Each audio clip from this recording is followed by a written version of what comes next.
Start us off, Carter. All right, everyone, welcome back to the Soldering Squad. Carter here, And I'm Kevin. and this is your go-to show for cool guys drinking beer and using a soldering gun on random stuff to see what will happen. Cause fuck it, I don't know. But actually, it's Kevin and Carter explain football. Carter here. And I'm ready to use a soldering iron and get drunk. Yes, and we are What an that Amanda one. Show esque bit that sounded like. It more and more, it just I've realized I really just got to lean into it being like the Stefan bit from Weekend Update, just like New York's hottest club is like no logic, no sense. Just go with what your heart tells you. But we have football to talk about here, folks. We are both kind of blindsided by how quickly the season has come to an end. We are on week 15. Some surprising games, some expected games, some get right games, and a little bit of everything in between. Shall we start off with our high notes for the week? We shall. High note number Um, one. We were both baffled by um, how it's week 15 already. yes, I genuinely forgot some of the weeks that happened. I had to go through my notes and remind myself, oh right, that week that was the blank week, or that was when this happened. I genuinely forgot like half the teams the Bills have played. I genuinely can't believe we have to decide playoff seeding within the next 3 weeks. And on that note, my first high is the T stands for terrific. So, against all odds, the Cincinnati Bengals end up winning in overtime against the Minnesota Vikings, who are playing everyone's favorite quarterback who's either been in the league for 15 years or 3 years, and it's impossible to tell, Nick Mullins. Mm-hmm. Jake Browning had another solid game, 29 to 42 for 324 yards and 2 touchdowns. But the sort of signature moment of this game came from the very end of the game, where T. Higgins had perhaps one of the most incredible catches I've seen from a wide receiver in recent memory. He's currently in a contract year, and he sure is playing like it. Catches a jump ball near the goal line, kind of over two people, then somehow manages to do an almost MMA style, like swing back fist to get his arm over the pylon to tie up the game to go into overtime, and then they win on a field goal. Yeah. It's one of those games where. Oops, wrong game. I'm hitting all the wrong buttons, Carter. I'm hitting all the wrong buttons. It's one of those games where kind of like if you go back to the beginning of the season and you go, it's going to be Nick Mullins leading the Vikings versus Jake Browning and the Bengals in a very weird fashion. Like, if you said that, do you know how many confused looks you'd get? Because it's also like look at the people that scored for the Vikings. You got Ty Chandler. You got Jordan Addison twice. Not once on there is Justin Jefferson. And then you got T. Higgins and Joe Mixon, but no Jamar Chase. And it's just like that's at that point where it's just like you go like, what happened this season that we do not know? Right. The amount of sort of like branches or like cracks in the timeline that had to happen to get to this specific scenario. And if you were to tell me it's like, oh, so both the Vikings and the Bengals lost their are on like quarterback three, so they're probably playing for draft position. It's like, no, actually, this game kind of might have decided who gets to go to the playoffs between the two. Like the Bengals are now in a like control their own destiny mode, and I Mm-hmm. simply wouldn't believe you. This game had a shocking amount of playoff implications.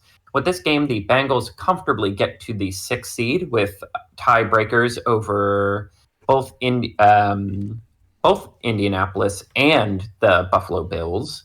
Mm-hmm. Meanwhile, while the Vikings are still in prime position, thanks to a number of tiebreakers, this does get them into a big glut with a bunch of 7-7 teams. They are now battling it out with Los Angeles, Yep. Seattle, and New Orleans for the sixth and seventh seeds. Things get a little tighter for them. I will say, I just really a tale of two different backup quarterbacks. Nick Mullins' stats don't look terrible. Like he ended up getting over 300 yards, but he had truly some of these most ridiculous interceptions I've ever seen thrown.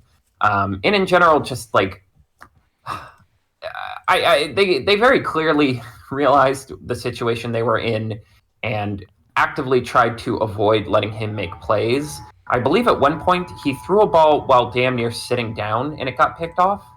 Um, yeah, it is kind of a bummer because like the Minnesota Vikings were another one of these sort of bright stories of the year and are now kind of dimming, whereas the Bengals, against all odds, are kind of rising again. And here's the thing: like I mentioned, T. Higgins is in a contract year. Like Joe Burrow or not, this might be. It's not the window closing, but it's certainly this version of the Bengals wrapping up their story. It's going to be Yeah. very hard to keep T. Higgins and still keep like the amount of depth you would ideally want. He is most likely. I mean, it's hard to say. There are, all 32 teams have a number one receiver they would take over T. Higgins. So he is going to get overpaid to go somewhere else, unless he's loyal to the Bengals. Yeah. The only because if you look at how the Bengals are built, it's a pretty stacked squad. Theoretically, you got Burrow, and I guess technically now Browning, and the quarterbacks 1 and 2, because Browning's been coming to play the last couple of weeks. He understands the exact level of talent he has and is doing everything he can to make sure no mistakes are made with that talent. And then you have Jamar Chase, Joe Mixon, T. Higgins, like 1, 2, and 3. Kind of minus Jake Browning, but those are all big money names. And right. Well, that's a great squad. If you're thinking in terms of your cap, if you're thinking in terms of how much money you can use on other players and stuff, that's when you start thinking it's like, who do we drop to continue keeping people going? Right. Like at some point you're going to have to start trimming like premier talent weight and depending on rookie contracts. So for the Bengals, this is kind of it. Oh yeah, they've been consistently good at drafting. I believe they will find replacements. It's just tough to accept that when you already have the good player. Yeah, and like, do you go for trade fodder? Do you go for just letting them run out their contracts and hope you can negotiate something good, something long term, something short term? Mm-hmm. There's so many options, and you know that those three like skill position players, Mixon, Chase, and Higgins, are all like easily top 50% of starters of the league for their positions, and it's just like, all right, what can we do with this? And other teams that aren't super stacked and might have a little extra money might be just sitting there going, oh, Mr. Higgins, please hand us please come help us. Yeah, I mean, Carolina is probably going to offer him a simply stupid amount of money to fix the mess they've made. I'm kind of excited to see how Carolina, like, they're in a crappy position. That's clear. They're what? They just got their second win this week. Yes. And it was against the Falcons. Yes, I that is going to be in my lowlights, and I have some stuff to say. But it's like, so odds are they're going to have a decent amount of money to spend and decent amount of draft picks to use. They're going to call out some top quality position. It could be almost any position, just to be like, hey, how much money do you want? And the person will be like, let's just keep it simple, $100. And then the Panthers will be like, well, I'll offer you $200. And it's just right. Not because they want to, but because they really don't have any other choice. Yeah. If they want to try and get some form of redemption, I will say, though, they need to protect Bryce Harper and get, like... Bryce Young. Yeah, Bryce Young. Come on, it's not baseball season. What do you do? My bad. And get him some linemen. Oh yeah. But yes, so the Bengals are looking in. Moving on to our next point, Detroit gets right. So Detroit was in a tough spot. Like, Yeah. this team was looking at being a possible number one seed, and we're coming off two really tough losses to division rivals. But fortunately for them, things turned around against a team that was red hot in the Denver Broncos. They won a simply dominant performance, 42-17. It was kind of everything you want this version of the Lions to be. They were able to run incredibly well. Yep. Both Jahmyr Gibbs and David Montgomery were averaging over 5 yards a carry. Jeremy Gibbs damn near had 10 yards a carry. Jared Goff threw 5 touchdown passes. Excuse me. 3 of which to Sam Laporta. And it is interesting. There's been a lot of discourse about Jared Goff this year and the fact that he does not play well in the elements. And it is a problem for Detroit because they pretty much, it would be very unlike, I think if they're not mathematically out of getting the number one seed, it would be very, very difficult. So they are at least going to have to play one or two games away from home, most likely in the elements. So for them, I really think they are a team whose playoff success is going to be largely contingent on I'm trying to think of the right word for it, but basically, are they going to get favorable playoffs? Are they going to get favorable environments to play in? Are they going to be able to play in warm weather areas? Yeah. It will be very interesting to see how that plays out. Like, because they're on very great pace. Where I think I saw they need only one more win to have the division, and it could be any week. And if we're talking like other teams, like Dallas will have decent weather if they ended up playing them. The 49ers will end up having decent weather if they end up playing them. Mm-hmm. The Eagles won't. Almost certainly. It's that time of year where the weather's just crap. Mm-hmm. If they get put up against somebody from the NFC South, I would say it's 50-50, honestly. Because it's like, it could be nice, but it could just be like, just rain and nothing else. Right. Yeah. Um, Yeah. But yeah, for Detroit, this was a much needed game. A little disappointing from the Broncos. They go back to 7-7, and while they still have a decent shot to make the playoffs, it does feel like the limitations of this team are once again coming to a head.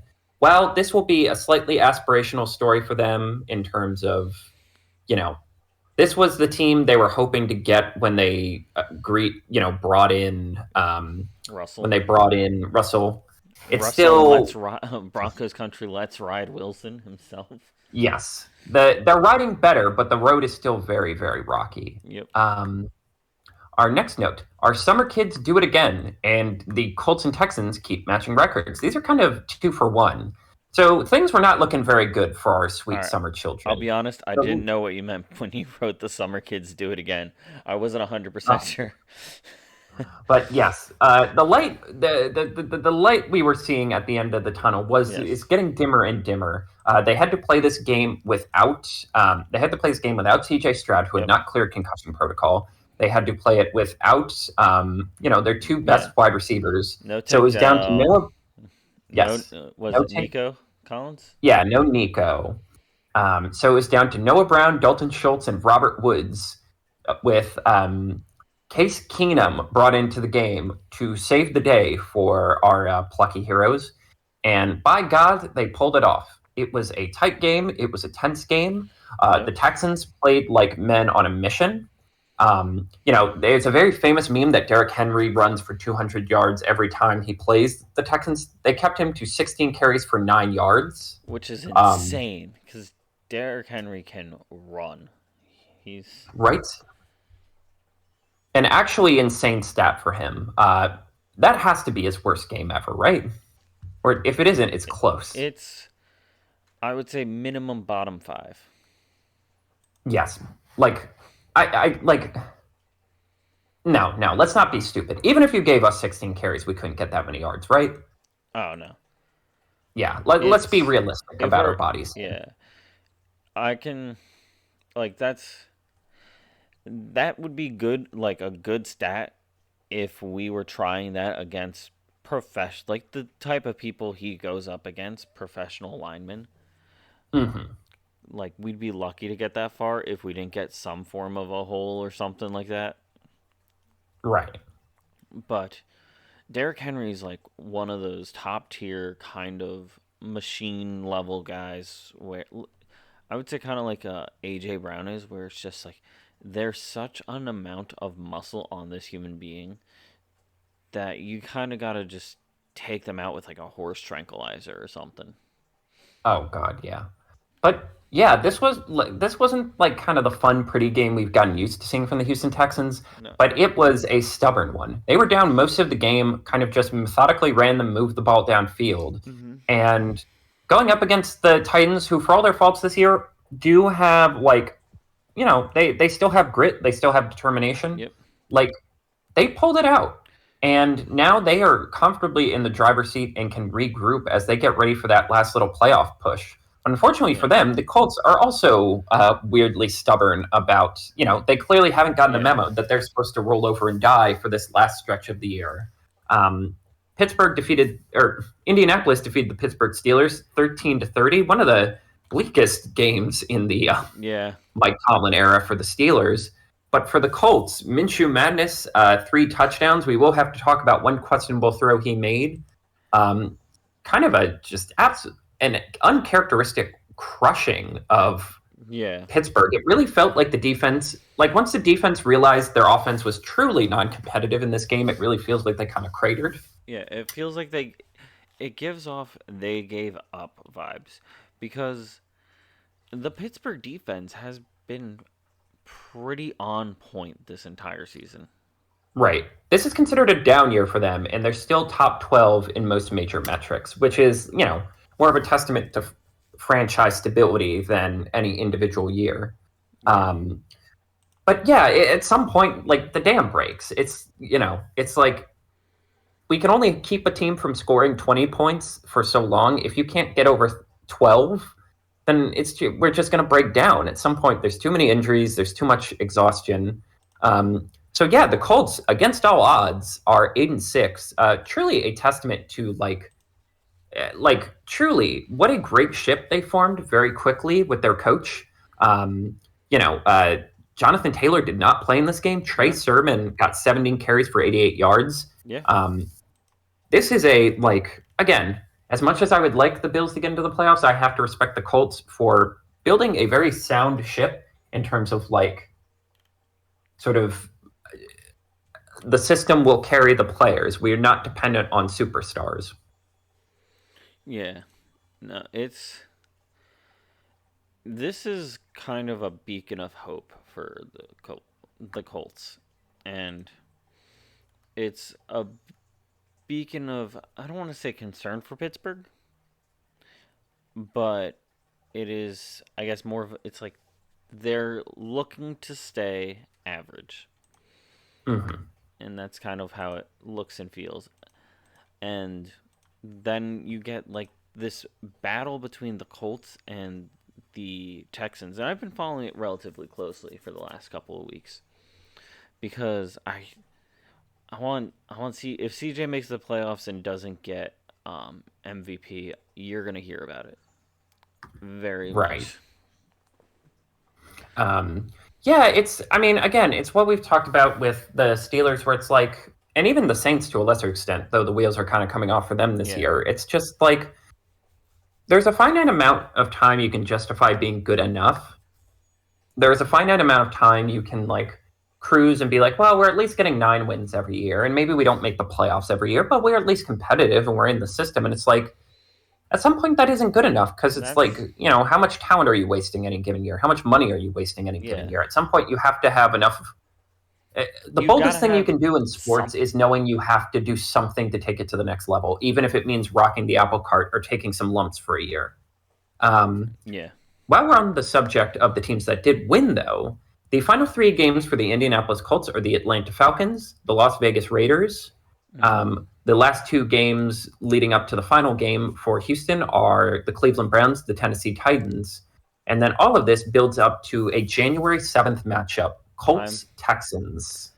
I'm like this back and forth for the last couple of weeks of Colts win, Houston wins, Colts win, like Houston wins, Colts lose, Houston loses, where it's just they're staying so competitive is leading up to a great story of them fighting for um that last spot for the playoffs, and depends how Jacksonville does the last couple of weeks. It could be for a divisional spot, I believe. Yeah, no, they're all eight. Jacksonville, Colts, and Texans are all 8-6. Jacksonville has been on a absolute heater of losses, Mm, and this division just got so competitive all of a sudden. right. None of It them is have it clinched, and with how good some other divisions have been, it's up in the air. right.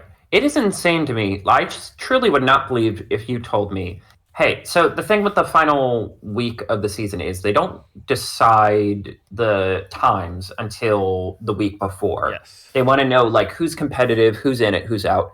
This might Yes. be the game, like the night game. This might be the Oh primetime man. Sunday night game. If so I put it in the notes a little bit at like for like week 17 and stuff where maybe we'll just sit down and do a bonus video or something of us purely just making the last week matchups. And if it stays this competitive up until that point, I'm calling this to be Sunday Night Football. I have to agree. The only thing that could change it is if Bills Dolphins decides who wins the division. Yeah, That's the only other one I can think of to be as like important for the seeding and because like stuff. there's things like Bears Packers, Cowboys Commanders, Broncos Raiders, like these are kind of whatevers. Um, Vikings Lions could be a hot contender. Who knows? Hmm. But this is the hot would be the hot game in my opinion. Yeah, I almost want to pencil in it now, but we'll have Yeah, to see as we move forward. Um, shall we get to our don't sleep on games? we shall. So mine was Washington Los Angeles Rams, and like that seems like a boring one on paper. Like it wasn't a particularly tight game till the end, and that was more like like if it comes down to an onside kick at the end, I usually take the stance of it wasn't that close of a game, Mhm. um, which was the case here. Which it's really funny. I did not know you could do this. Cooper Cup literally just bopped the final onside kick out of bounds, and I genuinely didn't know you could do that. Yeah, The you got funny to be thing from like this, you. There's like a certain level of deliberateness of bopping a kick that you have to do. right? Um, what's funny about this game is I I was very frustrated because I have some guys on my fantasy team from Washington, and this entire year truly has just been so frustrating with the Commanders because they objectively have a lot of talent, but as we talked about, they're not really interested in winning this year. For Yeah, them, this year is more of a like figure out what we got with um, let's figure out what we got with Sam Howell year. And it's frustrating because it's like, well, you're wasting a lot of other people's time and energy and like years of their career. yeah, Like that's very little comfort to Terry McLaurin. That's very little comfort to Curtis Samuel and Antonio Gibson and Brian Robinson and the two defensive linemen you decided to trade. Um, and yeah, most of this game was kind of a beatdown. It was kind of it really kind of was Matthew Stafford puts on a clinic game. Honestly, I'm using this platform to talk about how much I'm really digging Matthew Stafford this year. Again, he just looks in the pocket. I genuinely think he's he might be one of the more underrated quarterbacks of our era. this is one of those like seasons for him where he's just been looking good. He's staying healthy, which well, pretty Yes. healthy, which is important. But he's looking like like top tier, not top tier, but like not on the bottom tier. Don't count him out quality, if that makes I sense. mean, honestly, I would argue if you like, I've been watching the film and I'm like, he might be top tier now. That just like, and this don't this is going to be the thing that gets is like, oh, you're just trying to start drama, like like I would argue he does all the stuff Aaron Rodgers did, but just as good, and he's a better leader. Um, Truly Well, how astonishing many how he's how able many to move. trips has he taken into the darkness? Because I feel like that's a deciding factor on how much better he is than Rodgers. Well, I mean, things got pretty bleak last year. Uh, but anyway, um, yeah, he looked great. And at some point, and the Bills game was basically over by the third quarter. Like they took Josh out, and I'm like, all right, I can go make dinner. And I think the last thing I typed was, it's so annoying watching the Commanders because they could just put Jacoby Brissett in, and they would probably make the playoffs. And sure enough, Sam Howell goes 11 of 26 for 102 yards, one touchdown, one pick, and a sack. And not to mention the hits he takes running.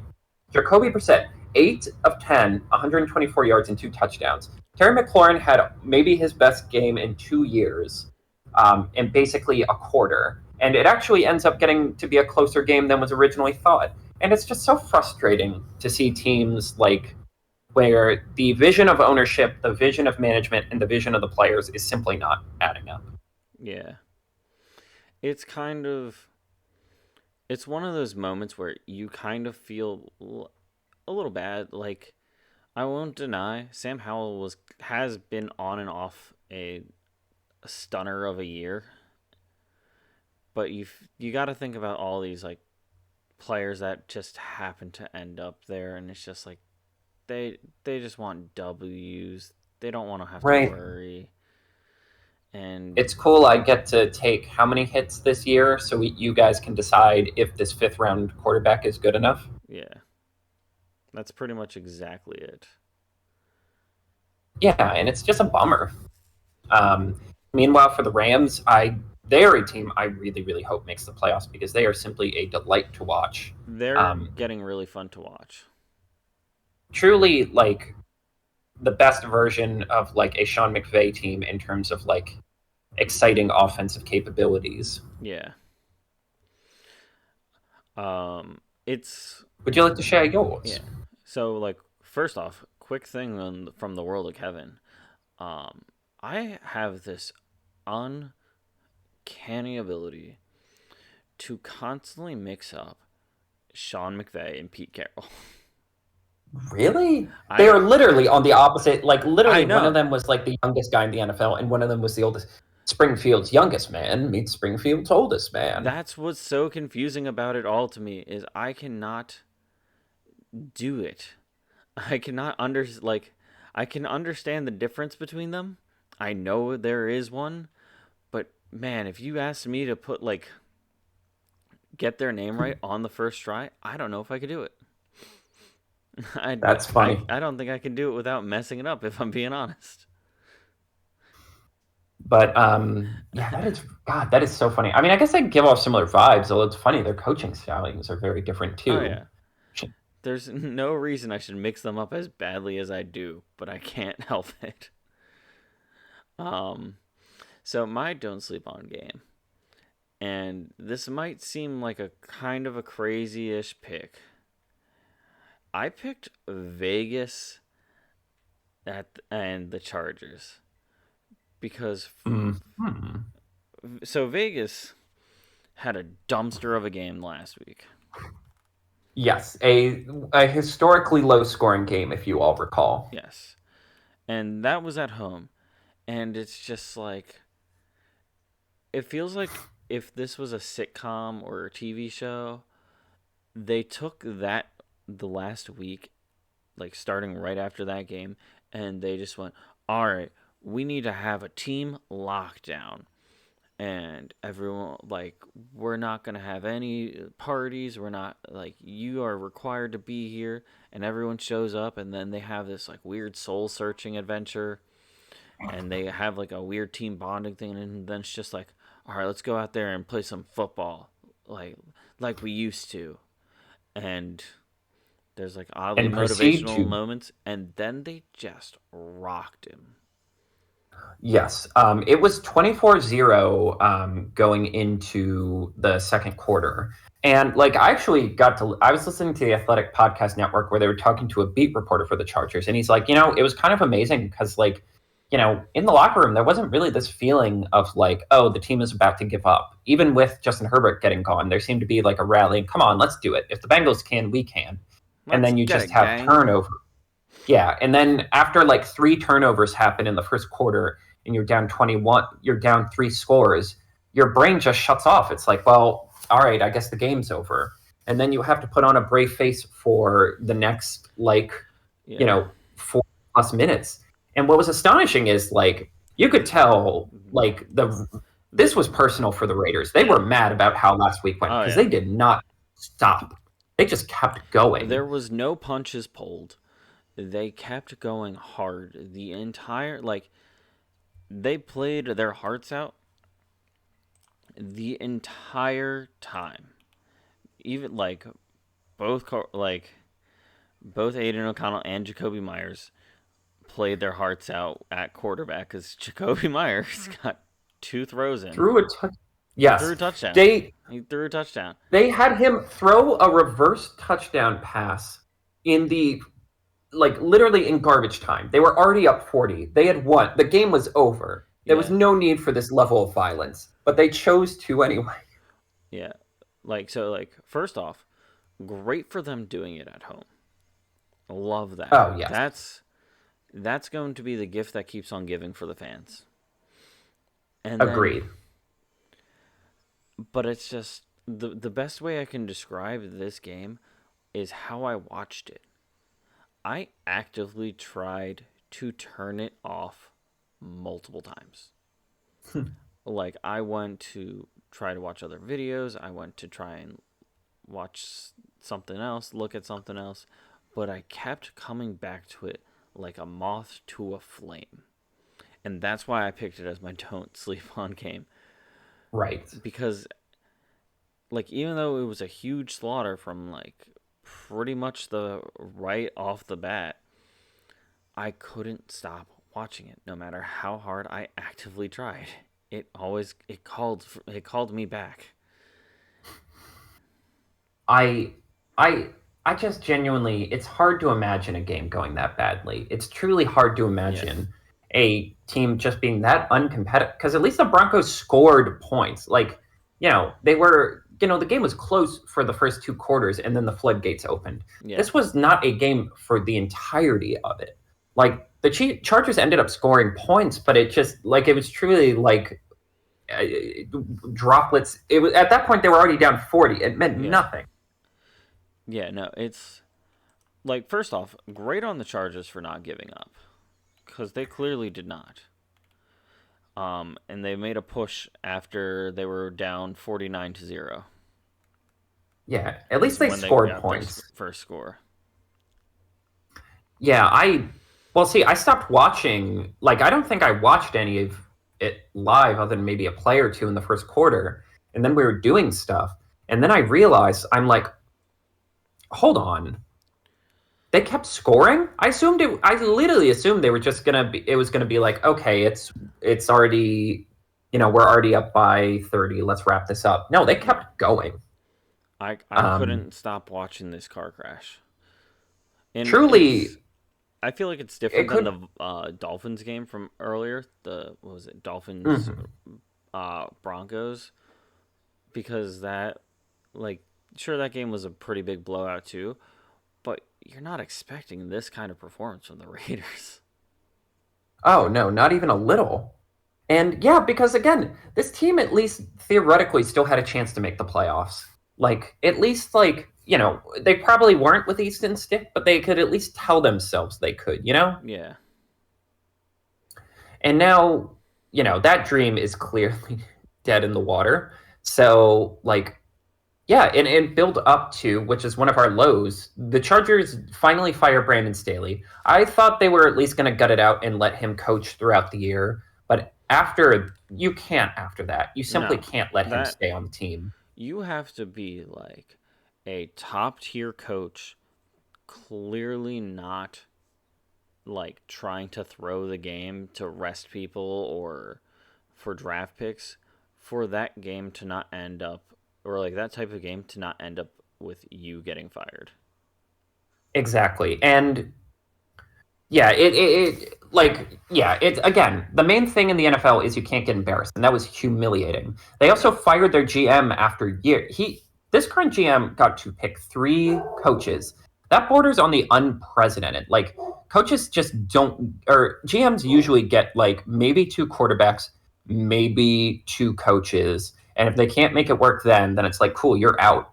Like, Yeah. and it is kind of sad listening to all the Chargers talk because it really is like here we go, same old Chargers. It's the same song and dance every time, you know? Yeah. They hype us up with these like sexy players, they get the big names, they almost always have a good quarterback. I do think we don't appreciate it's like their quarterbacks of this last like decade or so were Sean Payton, Yep. Philip Rivers, and then Herbert. Like they haven't Yeah. had time. And that's what's wild that they're this bad. Which it's like truly only a cursed franchise can go through that much talent and not achieve anything.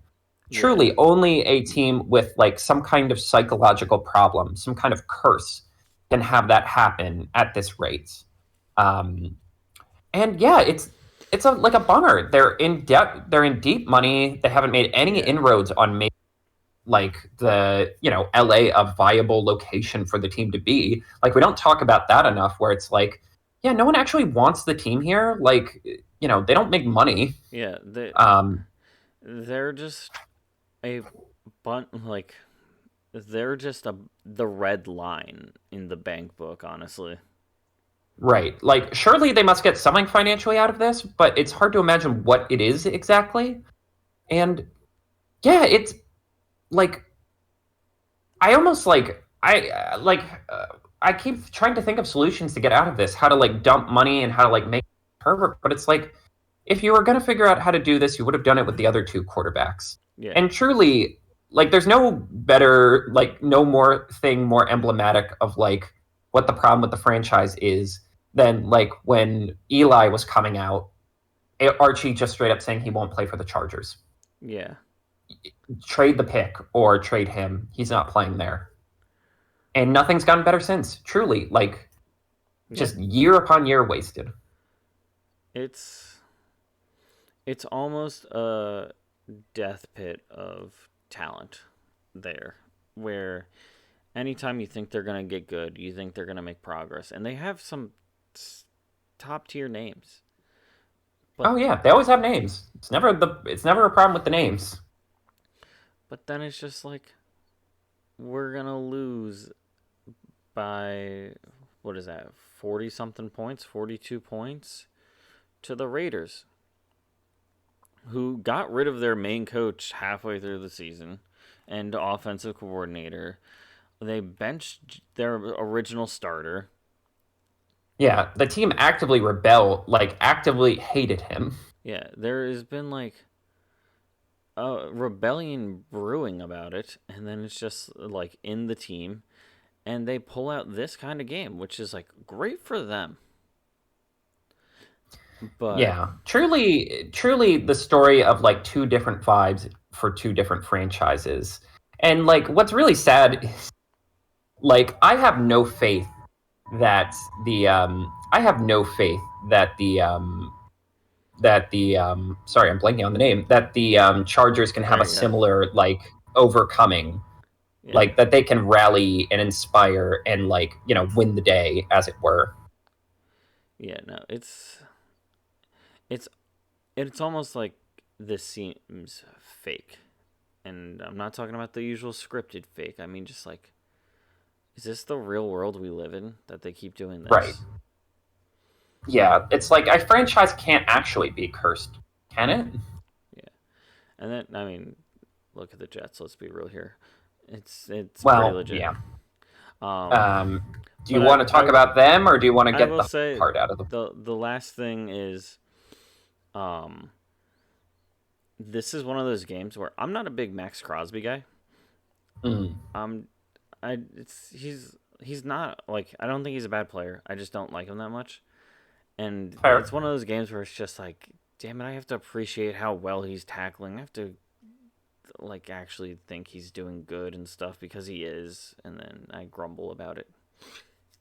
Like, and unders, the Chargers are an overspoken team with talent. The Raiders are an underspoken team with talent. Yeah. Like, it's never been their problem's never been the talent. It's always been the coaching. Yeah. Um, All right. Speaking of teams getting kicked in the ding dong, you want to just. I know this is the third week in a row I've had to ask you this, but you want to just get it? Just want to go? Here's how I want it to go, Carter. And okay. My thoughts on the Eagles are basically this. Now you do the bit where you step away from the mic and scream. Okay. Wait, you want me to do that right now? Yeah, you can do it right now. Okay. All right. For the record, I'm only doing this one or two more times for Cast Pod. It's a Disney Desk licensed bit. Ah! And that's all I have to say about that. Yeah, I'm weirdly calm about it. No, that's it. That's all I have to say about the Eagles. Yeah, I've run out of things to say other than, maybe don't have the guy with 100+ fever in the game. Yeah, that doesn't make any sense. Another thing, I mean, yeah. It did start a conspiracy theory for me that one of these days, like, some equipment manager or some, like, team doctor is going to be told, like, hey, one of the guys has pneumonia or something, just be cool about it. And it's not going to come out in the press. So this guy's going to be like, I'm going to outsmart the bettors because I have inside information. And it's going to be a whole thing. Oh, shoot. What was that? There's actually a book kind of about that. It was a kid's book. It was like it was like a fictional story about a kid whose brother is in the NFL. And the idea is they have like a mutual uncle who's like a gambling type. He's in with a bad crowd. And the mafia, like the mob, kind of picks up on like, hey, this kid has an inside track. We can hear about like injuries and stuff. So we're going to use that to our advantage. It was a whole thing. Huh. I forget what it was called, but it was about the New York Jets, of course. Yeah, that checks out. Okay, I'm going to look that up. Mafia sure likes it. The New York Jets. Yes, if you want to talk about our next point, right. Why do the Jets still play for a second? I'll figure out what this book is. Yeah, so what a brutal loss. I get it's to the Dolphins, who are one of the top teams in the league right now. But 0-30, it's now getting to a point where your defense feels like you're giving up. Oh, yeah. God bless the Bills fans who really thought just because Tyreek Hill wasn't playing in this game that the Jets could give us a break and we would have a better track to the division. It was 30-0. Yep. It was 30-0 without Tyreek Hill, which is kind of like Tyreek Hill's definitely one of those talents that you can put an entire team on his back and he'll deliver. So it's like here is proof we are not relying on him as much as people think we are. Right.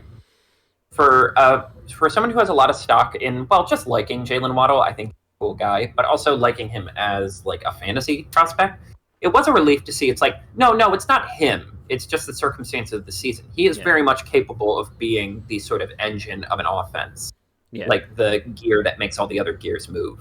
It really was astonishing because, like, the first quarter, it was only 7-0, and the Jets were at least moving the ball a little bit.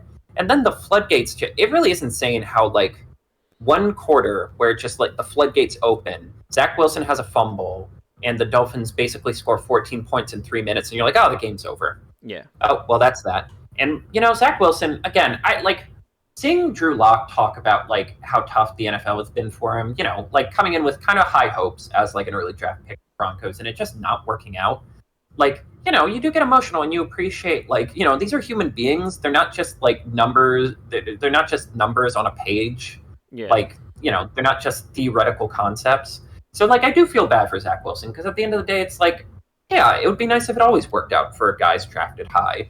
Unfortunately, he gets a concussion in this game and gets knocked out. So we're back to Trevor Siemian, who Yeah. did not inspire the masses. Nope. 14 of 26 for 110 yards and 2 interceptions. Just astonishingly non-competitive. But don't worry, guys. Aaron Rodgers said maybe he could play in 2 or 3 weeks.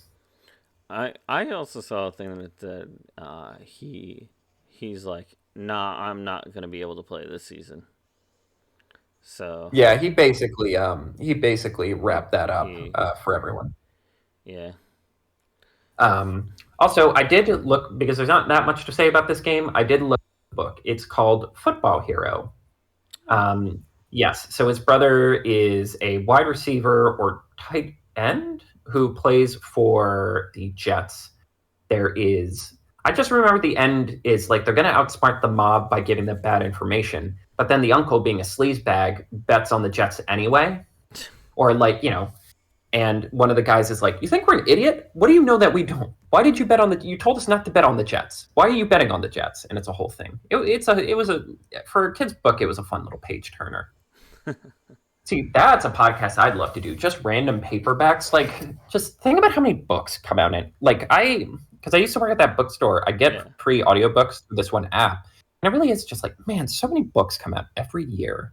Just like hundreds upon hundreds of like paperback romances, kids' books, how-tos, like so many fucking books, man. And it's like, God, how many of these just are literally like grains of sand in the desert? But I digress. That's what the Jets bring us to, folks. Yeah, Card talking about books and me not Just being like, yes. falling asleep during it. And our final low light of the week, you lost to the Meows. I didn't even have the energy to write the entire word Panther out. Atlanta Falcons, go fuck yourselves. I'm sorry. I've had enough. I'm sick of that. Like, the Chargers get a little annoying with, like, the analytics, people being like, but they're good. No, the Falcons are frauds. I'm so tired. No one's allowed to compliment them anymore. Shove the nerds into lockers about this one. Like, you don't give up the Panthers do not score a touchdown. Bryce Young has 167 yards. Yeah. Truly, like, their offense did nothing, and you scored 7 points against them. The Falcons lost 9-7. Yep. A game they simply had to have to get the front track on the division. Now they are plummeting out of playoff contention. Oh, yeah. Desmond Ridder, another pedestrian game of 12 completions, 152 yards, and a pick. Honestly, one of the ugliest picks I've ever seen. And what's furious is we talk about, like, all the talent the Falcons have. They keep drafting all these incredible talents. And I'm like, I can't even evaluate any of their players anymore. Yeah. I'm like, is Kyle Pitts actually good? He looks hurt. He looks way slower than he was. I never can tell what he's doing on any given play. Yeah. But John Robinson kind of has fallen off these last couple weeks where it just looks like he's in his head too much. Like, you can tell he's like, I have to make every single touch I get count because I don't get enough touches to overcome. It's like everything. He's trying to compensate for some lack of touches that he's getting, but also he had like a bad drop in the game. Yeah, you can tell he's in his head, and he also just gets put in terrible spots too. Like, they're not set up. They're set up so badly, and like there's some teams that are bad, that have talent, and like they don't know what they're doing with them clearly. And then there's other teams that are like kind of like the Bengals, where they have so much talent and they're trying to make it work, and it's just not quite working out for them. And then you have this, where there's like decent bits of talent, and they want to draft all the big names, but they don't know what they actually need. It's like they're almost just reading the draft board and going, oh, I like this guy. He's what you consider good. Right. It's so frustrating. Like, and Drake London is one guy I feel, no, he's a dog. He's got this. But it's like, well, you can't got this when you only get 2 carries or catches. Yeah. Like, it's truly a stupidly run team that is wasting everything. Like, again, it feels criminal. It feels criminal to waste this much talent for a team that can't even win the NFC South. Like, for God's sakes, your competition is the Saints, who actively hate their starting quarterback. Correct. And the Baker Mayfield-led Tampa Bay Buccaneers, which you know what? I That will give feels them their roses. honestly, that feels like kind of a frat party, if you ask me. Right. I mean, yeah, you know what? Honestly, I will give the Buccaneers their roses. They have built like the right kind of energy around Yeah, Baker Mayfield. Sort of a swaggering, like, fuck it, let's just ball energy, and just enough talent from the Super Bowl team. Like, basically, Baker yeah, Mayfield is like a slightly less erratic Jameis Winston in terms of like, fuck it, I'm just going to go for it. But the problem is, Jameis Winston would throw like 4 interceptions a yeah, game and needed LASIK eye surgery. Whereas Baker Mayfield's only disadvantage is he's not necessarily as physically gifted as his peers. Like, he's yeah. short and does not necessarily have the strongest arm. Correct. So you know what? Credit to the Buccaneers. They aren't as bad as we thought they were going to be. This is Correct. actually like of the NFC South teams, they're the one that I'm like, okay, they might actually be good. Like Yeah, compared to some of the dire teams we've let in from the NFC South, they're not that bad. But fuck the Falcon because they should be competing for a home playoff game. yeah, They shouldn't be like clawing for 9 points. And what's annoying is like I'm like, okay, you bring in a new coach, but it's like that's just another year with all this talent. You have to basically reinvent everything. You have to reevaluate all this talent. Like, it'd be easier to just start selling it for like giving away everyone and letting them figure it out on their own. yeah. No, it's so like they've got a pretty solidly easy. Like they play the Colts, Bears, and Saints for the rest of the season. It's just like, what are you guys gonna actually do? Are you just going like? At what point do you just start using your games? And honestly, if I was a player for the Falcons, I would start using these games as my own personal like attempts of making a highlight reel of like if I can do like if I was Bijan, it's like if I could do this while dealing With with every yeah, yeah, with like 5 anchors strapped to me paying. like imagine what I can do in an actual situation. Exactly.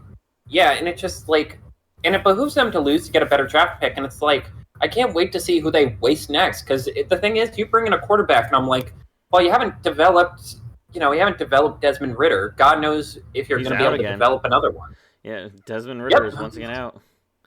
Woo! Like, oh man, it's one. Also, it's like how is Art Smith has not been fired yet? Um, It's getting because almost he impressive. because he was good once, and like I don't know, nepotism. Again, he got his first job because his daddy invented FedEx. True. Just again, I feel like Kenny Mac, but this is one time where I really am like, yeah, those billionaires are first. Yeah. All Like right, nepotism so for the to make the Falcons the trash team. yeah, truly like a Ted Lasso-esque bit of like, I'm gonna become the coach of the Falcons and fucking drive them into the ground in the most infuriating way possible. Yep. Um, but our notes for the week. Yep. So I'm these have been just basically things that I see online, and I mention to like I just kind of mention it to Carter every once in a while. And I'm Um, like, add it to the list. yeah. So first off, 8 out of 32 starting quarterbacks for this season have had season-ending injuries. That's a quarter of the quarterbacks. One might say an eighth back. Ha ha ha. Yeah, I mean, a lot of people have talked about like, man, quarterback play is so bad this. It's like, well, when you lose, look, we don't have 32 guys who are absolutely great at this position to begin Yeah. with, but when you lose a quarter of the theoretical best of the best, like you really are going to be stuck with the rest, especially when the rest is a lot of young guys who haven't gotten reps, who've never Yeah. even really played in NFL systems. On top of the fact that defense has finally caught up to offense, just like it's a recipe for disaster. And I think that's one of the reasons why I'm so mad at the Commanders. It's like, man, we really did just let them get away with playing Sam Howell this whole time. And Damn it. Jacoby Brissett was the top 10 EPA last year for the Browns. Yeah. Again, a clunky, weird franchise where he was basically just there because Deshaun Watson was suspended. And it's like, yeah, he could have been on a number of teams leading them at least to compete for the playoffs, if not get there. And it's like, And he's not the only one. Like, I think Heineke's better than Ritter. Like, there's a lot of Yeah, guys in this league right now who just aren't playing, who are better than the quarterbacks we're getting. And it's like, I yeah. don't know. There's no way to actually enforce it, but there should be a penalty for like keeping talented quarterbacks off the field. Hmm. And again, no shade at Jacoby Brissett. I'm like, oh, cool. So I get slightly above average backup money to not get hit Yeah, 50 times a year. Neat. yeah. And first off, I just got a notification from Sleeper that CJ Stroud is likely to miss the next game against the Browns. Um, Jesus, man. Dude got his brain rocked, which sucks because he I was mean, definitely look, at the end of the day, I'd rather them do the responsible thing and not play him. It's just annoying the timeline for it. yeah. But so the quarterbacks that have been injured, like starting quarterbacks, Aaron Rodgers Mhm. got his butt scrambled, and now like they've had a revolving door of quarterbacks playing for the Jets. Anthony Richardson, the polar opposite situation where he was doing good, and then they put in Minshew Madness, and it has been Minshew Madness in Indianapolis. Um, Kirk Cousins is they had Dobbs. Dobbs was hot shit. Is not really so much hot shit anymore. Danny Dimes has started the Tommy Cutlets like train. At least the Giants are having fun with it now. Yeah. Oh, yeah. Oh, crap. I completely skipped over that Yeah, you low completely. point. Only because look, there's not much to say. The league finally caught up to him. He got hit, sacked a lot. They couldn't get anything moving. The Saints barely won a barely game. I just like my pun, the cutlets go cold. Yeah, that was a But then good I one. realized cutlets are often cold. Yeah, yeah, it was But solid though. that's okay. My Um, heart was in it. yeah, Deshaun Watson out, and we know about that situation. Joe Burrow out. Barely in to begin with. Yeah, Joe Burrow out. Yeah, rough and it's not rough like season for him. mediocre. Yeah, and it's like a lot of these guys are actually like good starting quarterbacks. Like, Yeah, obviously Joe Burrow is Joe Burrow, but it's like Kirk Cousins was doing well this year. Aaron Rodgers, at least theoretically, would have been good. You know, yeah. Herbert was fighting for his life, as it turns out. Apparently, and it's like Kenny Pickett wasn't terrible. Yeah, he was middling, which is better than I can say about a lot of guys. Yeah, like I wouldn't say any. Okay, some of them are like lower tier quarterbacks, but it's like there was still like enough going for them that they all earned their starting jobs, and now it's just like, and it's like backup city now, and it's just it almost feels wrong slash bad. Yeah, it's just look, it's a freaky year. Like at the end of the day, so many of the rules of the NFL were made to specifically prevent a scenario like this from happening. But at the end of the day, as defenses are getting way more athletic and way Oh stronger, yeah, like basically at this point, any like freak athlete who can't throw the ball or can't catch the ball very well is going to defense because that's where the money is. yeah, Like again, being you can get a lot more money being a defensive end than you can for being a tight end or a guard or well hell even a running back at this point. So yeah. like yeah, a guy like Miles Garrett is the new template. Like everyone's going to start pivoting toward Yeah. that kind of stuff. Everyone's gonna want to be the next Miles Garrett. And the point is when you're having people like that running full speed to knock your block off, this is You're just going to gonna get happen. hurt, Sometimes especially it'll on be a that freak turf. thing, sometimes it'll be yeah, exactly. Um, yeah, it is a bummer. It is like it's kind of been a fun year because there's been a lot of parody, but a lot of that parody was kind of forced due Yeah, to truly unpredictable circumstances. yeah. It's the like double edged sword of it, where it's just like, oh, this could be kind of funny to watch, and like Tommy Cutlet's going on his rise and stuff. It's like this is kind of entertaining and funny, but it's also like, how did we actually end up here? Right. Like let's take a second, let's pause, and let's really realize the mistakes and issues that may happened before us Correct. to end up in this situation. Yes, and I don't know. Like a part of me, the discourse keeps being like, will this change how NFL teams approach the quarterback position? Like, will they value backups more? And it's like, well, no, because bad teams like the Commanders will keep Yeah. hoarding good backups. So, like, if you need to go from development mode to I need to save my job mode, you can flip the switch. And yeah, I mean, I think the only thing, hopefully for me, I wish this would inspire the league to again do what professional soccer leagues do in Europe, and have one guy be cap free. So it's not backbreaking to have it's very hard to justify getting a good backup for Josh Allen or Joe Burrow because it's like, all right, well, where's it? So then I guess we don't get to have T. Higgins. We don't get to have, we don't get to have Mitch Morris or, Leonard Floyd. Yeah.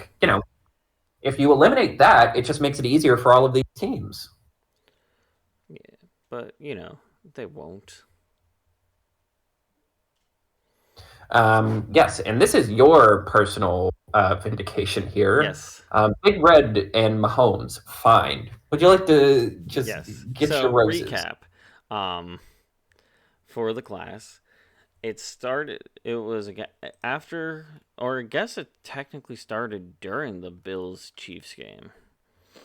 There were some calls made by the referees that had reactions out of everyone, and Mahomes pissed off. He was screaming on the sidelines, and he looked like such a sore loser, which was kind of funny but also kind of sad.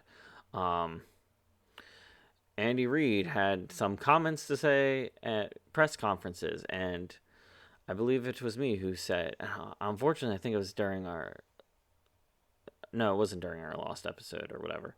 Oh, God. But it was me that said there are 3 courses of action. There's a player revolution, because they are, Patrick Mahomes is pretty well liked. And it's like, he's the guy. So it's just like, oh, if he's complaining about this, it's legit, because typically we'd think that the refs are rigging it for him. Right. If the face of the league now feels comfortable saying this, taking the fine, that means something's probably going to change. Yeah.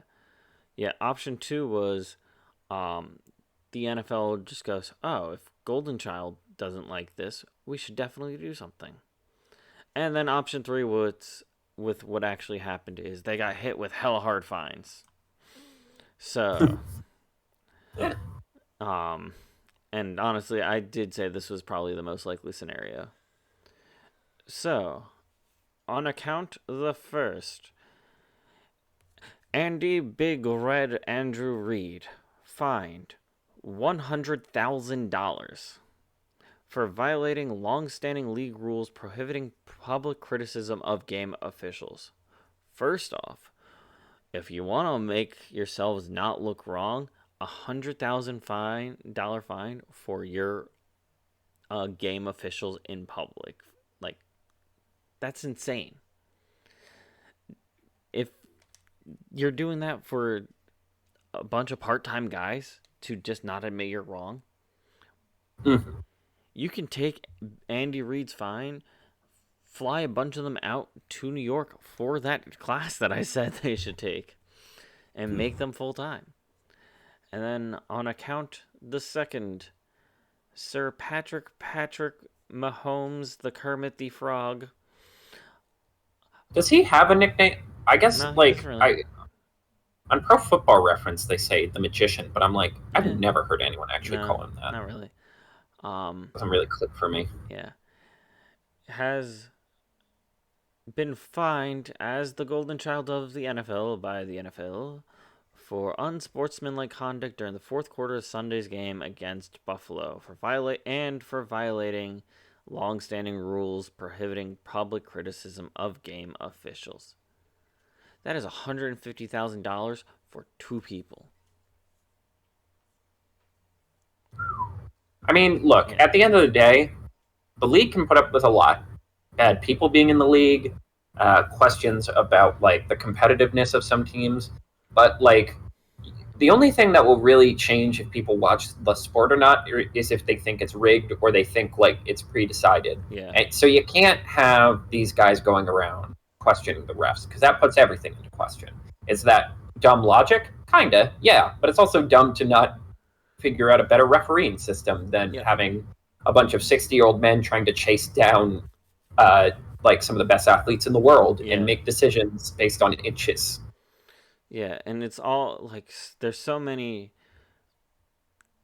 like not I don't that what is the word I'm trying to think of?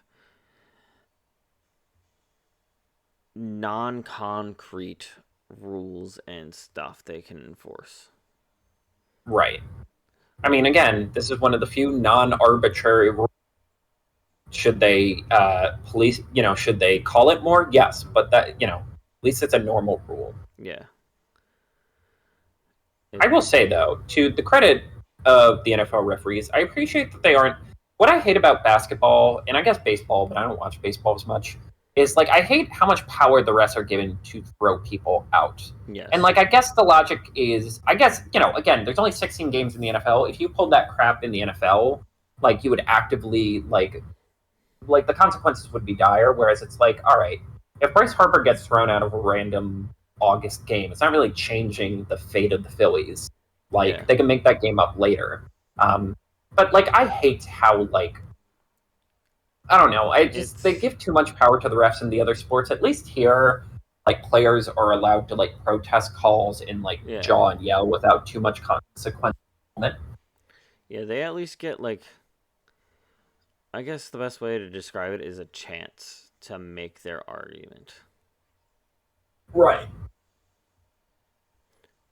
And that leads us to our question of the week.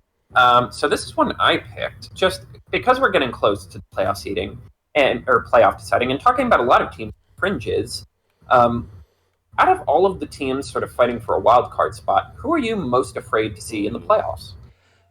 So, clarifying question. When you say most afraid, like, do you mean that I think they're going to be the biggest threat? Or do I think that they shouldn't be there and other teams are more worried? It should be more the worried. First one. They should, they could upset people. This is a good one. Honestly, at the rate they're going, somebody from the AFC South. They're like that's kind of like they're 3 8-6 teams all fighting pretty hard for that spot. Mm-hmm. That's got some scary standings in there. Another I would say let's go to the NFC. Let's see who I would think from the NFC that I would say is somebody like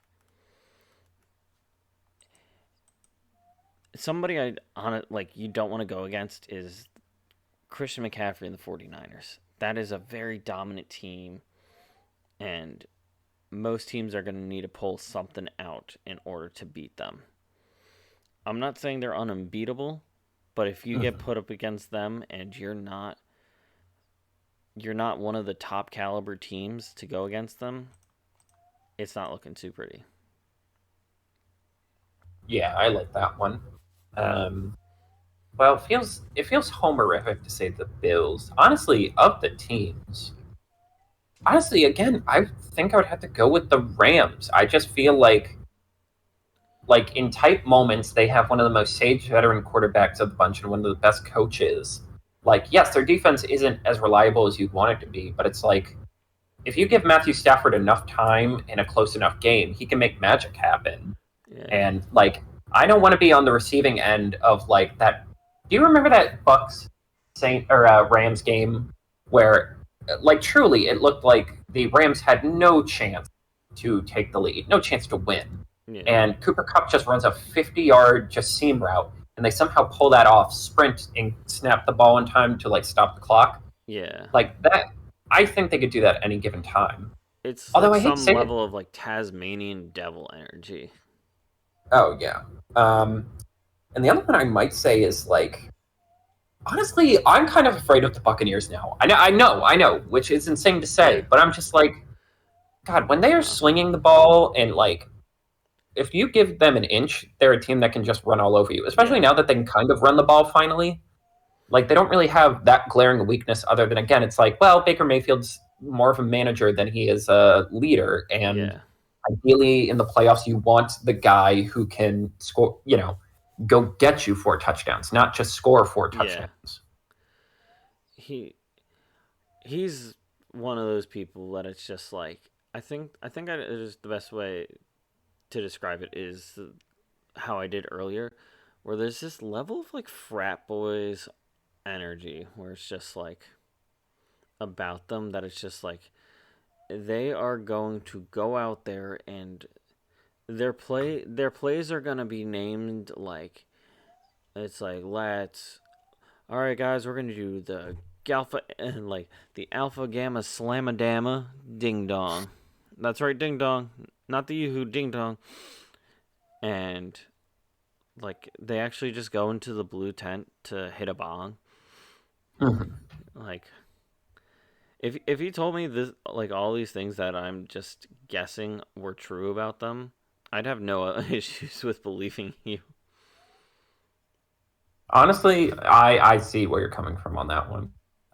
Yeah, just you don't want to go up against the frat boys. No, Um, it's like a game you think you should win, and then they Popeye style open up a can of beer. Like you just see Mike Evans open it with his teeth and like eat the entire can, and then it's just like, oh, what have we gotten ourselves into? Like, are they first off, oh, are they okay? And then it's just like, oh God, and then it's game over. exactly. Shall we move on to next week? We shall. All right. So our don't bother games of the week. I'm going to start with Washington at the New York Jets.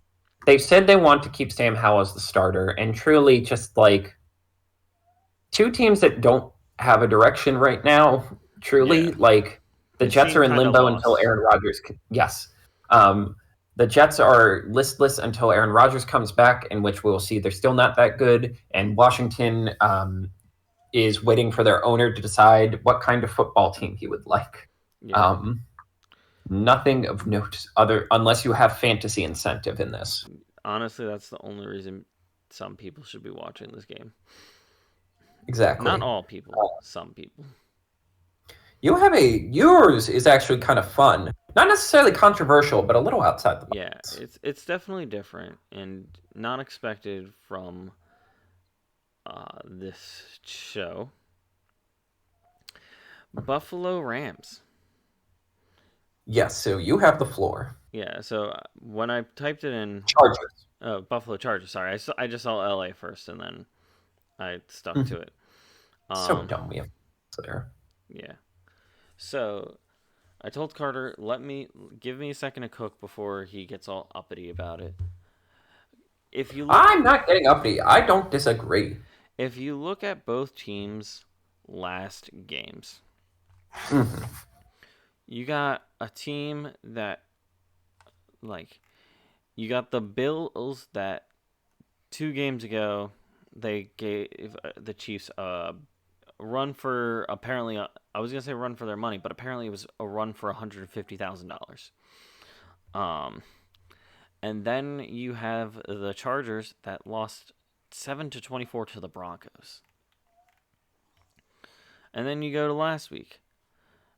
The Chargers got blown out by the Raiders 63-21 in a absolute car wreck of a game that I couldn't take my eyes off of.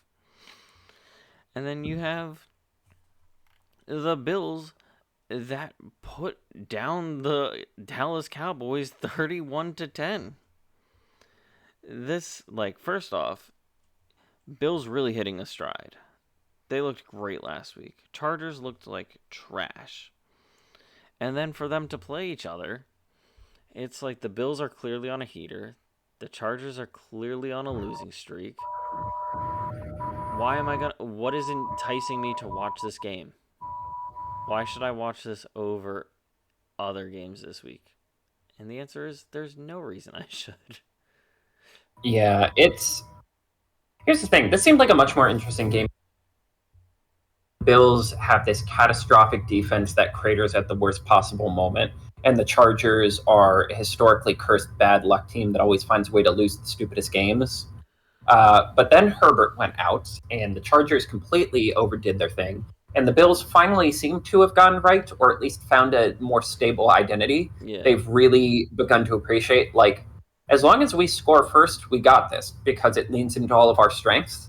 Yeah, I didn't even talk about the Bills game today. It was just like kind of unexpected. I really didn't think they had that kind of game in them in terms of like, no, we can actually give a running back 20 plus carries a game and just like cruise. And I like, had him on my fantasy team. Lucky. I had Josh Allen, but it didn't matter, fortunately. But yeah, and another Josh Allen where you're like, man, do anything this game, and then you're like, oh yeah, remember that time he threw like a ball with his arm sideways to Stephon Diggs and he caught it with one hand? Or remember when he like brushed 3 people off of him like children and then had his like armband ripped off? Yeah. Or like quarterback sneaks, goes for 4 yards and then proceeds to try and start a fight. I'm like, oh yeah, no, he. But yeah, my only stress with this game is like, we talk about like the players rallying around the interim coach, and I'm like, God, no, please not like this. This can't be the game that costs them the playoffs because like the Chargers decided to get hot for one game. I don't know. I'm going to be very antsy about this game, but ideally it'll be over after the first quarter and we can all relax. From a non-Bills fan perspective, or Rams fan, or God, why am I screwing up so much? Chargers fan perspective, it's just like it seems wasteful of our time. If I agree. if they both keep up how they're doing, it seems like a waste of our time. Yes. And for our don't sleep on games, mine is Chicago, Arizona. 2 teams who are kind of in a weird spot. Yeah. Like kind of at a crossroads. Justin Fields' stats don't kind of downplay that he's actually decent enough. He had 2 touchdowns dropped in that game. Like the team really didn't do him any favors. Like he really tried to keep them in that Cleveland game and it just didn't work. But now again, it is looking like they might just have to, look for a new quarterback. And Arizona is in another place where it's like, are they 100% committed to Kyler? Is it going to be easy to ignore the temptation of getting one of the big quarterbacks if they have a top 2 pick? Both of these teams are in weird spots of like talent evaluation, and I think that's kind of interesting because they're not untalented teams. These are 2 of the most exciting quarterbacks to watch from a minute-to-minute basis. No, it's one of those games that it seemed like watching Ravens versus 49ers this upcoming week. That is literally a possibility for a Super Bowl because that is the best of each conference going at each other, and I'm excited for that game. I'm very excited. Or you get like Cowboys Dolphins where it's like contenders for each division or each conference going after each other, and one of them could put the other in a terrible spot and make an opening for another team to take the number 1 seed, or not the number 1 seed, but at least the number 1 of the division. Browns Texans is people fighting for the wild card, but like this is just like 2 teams that need to figure out their lives, and it's plucky. I think that's the word I'm going to use. Yeah. It's like a plucky game where it could be one of those games where it's just fun to watch football. Because nobody's stressing out about, well, I think the Cardinals have been mathematically eliminated from playoffs. And the Bears they're not out of it yet, but they're not too far behind depending on how they play. So there's not really a big consequences level of this game for each team. So I feel like it's like they can decide how to feel what they want to do. And it could end up being just a good football game. Oh yeah. I mean, if you give it inclement weather too, that's a bonus. Right. Yeah. This is for the love of the game one. This is for like you just really love football kind of game. Yeah. Like, I mean, they're playing in Chicago, so get some snow in that field and have a great time. Oh yeah. And And what is your game? so my game is Cincinnati versus Pittsburgh. Hmm. So another Saturday game, which I guess the Bengals are the Saturday night team now. I guess something like that. Um, First off, division rivals. And the last game they played was only a couple weeks ago, and it was the Steelers won 16-10. And now it's like they both have their backup QBs. They both have had pretty significant injuries on their teams and are kind of a mess. But because of how good they've been playing this season and just the divisions in general, Mm.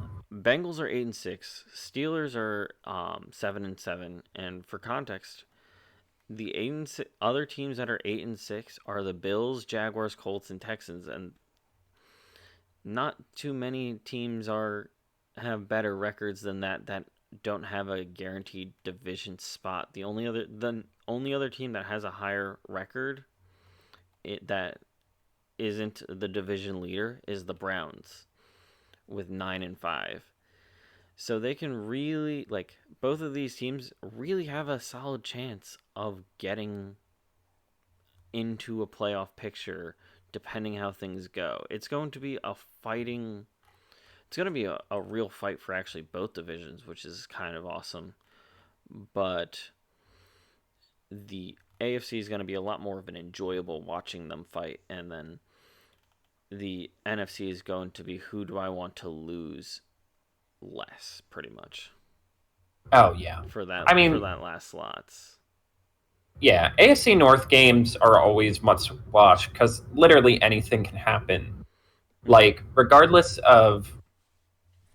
like regardless of talent level, these teams have genuine animosity for each other in a way that just doesn't exist in a lot of places in the NFL anymore, and like will be hell bent on winning come hell or high water. It's going to be a show, even with the diminished talent on every end. Yeah, and it's going to be show like you said, and there are it's there's a level of aggression, I guess, is the best way to describe Mhm. um, that will be happening, regardless of like actual stakes in the game. There would be like I can tell you for a fact that the Dallas Cowboys and the Eagles could both be the worst teams in the league. They could both have like 0-10 seasons leading up to their first game against each other, and they will fight each other to the death. Like, that's the kind of energy division games bring. And it's kind of interesting. Also, oh, I didn't know my geography of Ohio. I was going to say they're pretty close in geographic locations, but Cleveland's closer. That's on me. Huh. But yeah, I this is going to be an exciting week of football. Yeah. Like we mock the don't bother matchups, but this is a couple. There are a couple primetime games this week, or at least games that'll be exciting, Yeah. spread out over a simple smorgasbord Yeah. from Thursday to Monday. Football, football, football. I think there's a break on Truly, Friday. Yeah, there's none of yes. football, but every other day is football. And honestly, we got some pretty juggernaut style matchups too. Browns and Texans could be fighting for an AFC playoff spot, and it'll be interesting to see which offense is doing worse. You have the Cowboys Dolphins, which if the Cowboys lose, it's good for me. If the Dolphins lose, it's good for you. So that's kind of fun. Oh, yes, that's true. Yeah. That's true. That's true. But I mean, I'd like the Eagles to win the division, but I'd also like. You'd like the Bills to win the division too, wouldn't Yes. you? Well, here's the thing. Hmm. I mean, look, the Dolphins had to go through the Ravens and the Cowboys. Them can win those games. Yeah, I think the Cowboys have to. They have the Dolphins. Who else do they have? Dolphins, Cowboys, and the Commanders. I mean, the Commanders pulled up a big money move at them last year, so I'm excited to see how that goes again. But yeah, no, there's gonna be some good football like scheduled. Like I said, the number one seeds of each conference is playing, and it's Tommy Cutlets versus Boston Scott. Oh my, that the field might actually explode. I That's too much memery. You what? can't have that much memery. Yeah, Actually, someone pointed that out. That really is the difference between the NFL in America and the other sports, where it's like, the NBA is so desperate to like really start getting a coalition of stars post like LeBron era, like really yes, get a face of the league. The MLB, I have to imagine they begged Shohei Ohtani to go to the Dodgers. Like, you have to go to one of like the three big teams. yeah. If not New York, it has to be the Dodgers. Oh, they Um, probably they. Almost certain that the Dodgers' pockets were padded a little bit extra by Yes, they're basically I mean, that contract they're giving him is insane. Like the financial, yeah, like razzmatazz. So almost certainly. But the NFL, it's like, oh no, they fucking Italian guy yeah. whose whole thing is he's just Italian. He's Italian. He lives the lifestyle. He was originally mocked for being in his mom's basement, and then it's like Boston Scott, a small guy on the team. For a couple years, he always just happens to score against this team, so we call him a giant slayer. It's like, all right, this is kind of funny, and honestly, this is one of those games where I'm kind of mad the stakes on the matter because with the Eagles coming off some harsh losses, especially, and they need to make good for the rest of the season in order to not completely screw themselves. Mhm. And like, oh man, I wish this was like two bottom tier teams facing each other because the amount of memery that can happen would just make it so much fun to watch for Christmas. Oh yeah. Like, have a snowball fight at halftime against each other. Like, that's what I want from the NFL more is just more shenanigans and tomfoolery. Agreed. Um, Shall we wrap it up for the night? we Oh, shall. sorry, did you have No, one I more? was sorry. Oh. I was just saying because I got a SMS text message. Ooh. Yeah, but we shall. Um, Thank you all for listening as we head into the holiday season. Every team wants a win for Christmas, but which teams will get it? Tune in next week as we cover which ones did. But until then, bye bye.